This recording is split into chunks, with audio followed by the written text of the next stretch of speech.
Welcome back into Studio 5. Being a mom is hard sometimes. You're probably laughing and thinking that's the understatement of the year. Yes, I get that reality now more than ever. So today we're keeping it real with advice on how to survive those moments when motherhood, just simple, plain, is not easy. Studio 5 contributor Connie Sokol is here with 5 mothering mantras to help you get through a rough patch.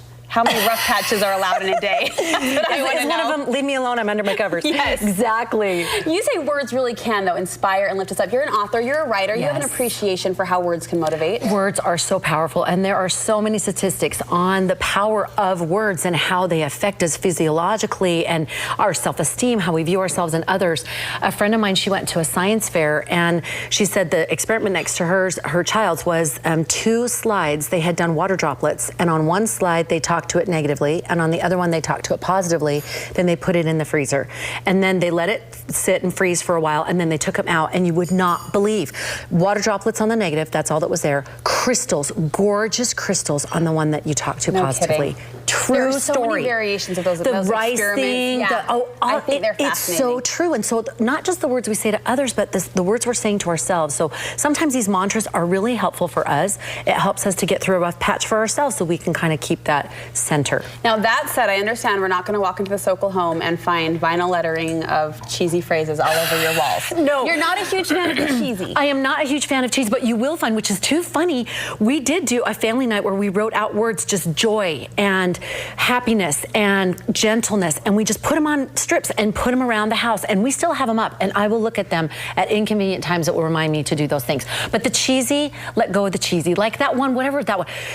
Cobwebs, hush, go to sleep. I'm rocking my babies and babies don't keep. I'm like, whatever. Okay, does that come with a house cleaner? Because really, you got to clean the house. And you can't just sit and rock, as you know, the baby forever, all day long and coo. Wouldn't that be lovely? So let go of the cheesy sayings and stop feeling like, oh, but I can let my house go to pot because I'm just going to rock my baby for all day. No. So let go of the cheesy sayings and no, you don't have to fulfill those. Let me ask you this question. We do this series on the show. It's actually one of my favorites. It's called Want to Know Her, where we interview women and we ask them the same 5 questions and see how different answers change woman to woman. One of the questions I always ask is, what is your mantra? What is a phrase or a saying that lifts you up and moves you forward? Do you have one of those? You know, I have several, and I think for me, what makes something so meaningful like that to me is something that's lasting and time-tested, and I often go to the scriptures. And if you go into Proverbs and Psalms in the Old Testament and the Bible, even when I was little, which is kind of weird, I would write them on little cards and stick them next to my bed, and I could totally get into that.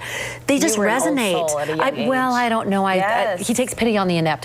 But I look at that and I think, like, trust in the Lord with all thine heart and lean not into thine own understanding. That one comes to me all the time. That is something I go to all the time as a mom, as you readily probably know. Well, you're so much more prepared. No. But when you start out, you just don't know things. And even by 7 kids, I remember having my chubs and thinking, I should know this by now. But the rough patches come and those things remind you they are his and I can do this. I love that. You would die laughing if you saw my Google search from the summer. Seriously, my search history, you would die as one of the things that I didn't have the guts to ask my sister or my mom about. I'm like, I'm just going to Google. That's right. I don't want anyone to know. Google. I love that. I love that. You like to encourage women as they're choosing their own mantra or their own phrase to look for words, look for sentences that get at the why. Yes. Explain that. Well, I think in working with our children, sometimes those phrases, that's why those mama phrases have been around forever, but they really do help. Like Wendy Woolley Paul and I were just talking outside and she was like, oh, the one that's my favorite is I tell them it's because you're part of a family. So her son didn't want to mow the lawn. And he said, when I am older, I'm going to have AstroTurf. And we said, good luck with that with your wife. But she said, you know, well, then I don't have to go grocery shopping and I don't have to wash your clothes because if you're not going to do your part, I don't have to do mine.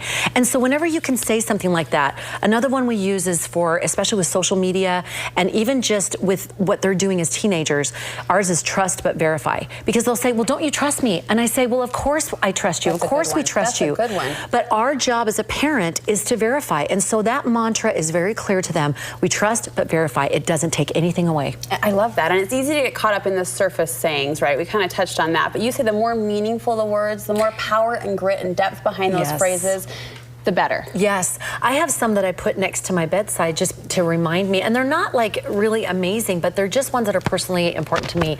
When I've been talking with my daughters, one of them is a flower doesn't worry about, oh now I can't even remember, a flower does not think of competing with the flower next to it. It just blooms. And that helps my kids, especially my daughters, to stop comparing. Every flower is gorgeous, and so it's kind of a mantra that works. And there's other ones. I know one of my favorites in our family is this too shall pass and the grass will still grow.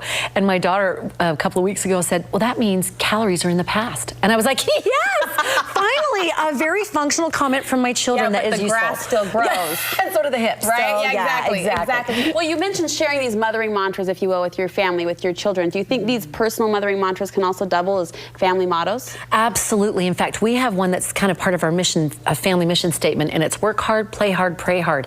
And so when the kids are whining about the Saturday project and all of those things, I love to pull that out. They don't remember. We have a whole paragraph on this family mission statement, which nobody knows but me.